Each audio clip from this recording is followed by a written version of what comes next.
بسم اللہ الرحمن الرحیم۔ اللہ کے نام سے شروع جو نہایت مہربان رحمت والا ہے۔ السلام علیکم ورحمۃ اللہ وبرکاتہ۔ حضرت عبداللہ بن عمر رضی اللہ تعالیٰ عنہ سے روایت ہے کہ انہوں نے کہا، جب مسلمان مدینہ آئے تو وہ اکٹھے ہو جاتے اور نمازوں کے اوقات کا انتظار کرتے، کوئی اس کا اعلان نہیں کرتا تھا۔ ایک دن انہوں نے اس کے بارے میں گفتگو کی تو بعض نے کہا، عیسائیوں کے گھنٹے کے مانند 1 گھنٹہ لے لو، اور بعض نے کہا، یہود کے کرنا جیسے کرنا۔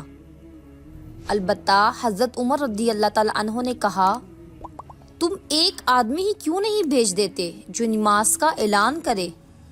رسول اللہ صلی اللہ علیہ وآلہ وسلم نے فرمایا، اے بلال، اٹھو اور نماز کا اعلان کرو۔ صحیح مسلم حدیث نمبر 837۔ جزاک اللہ خیرہ۔ Subscribe for more videos.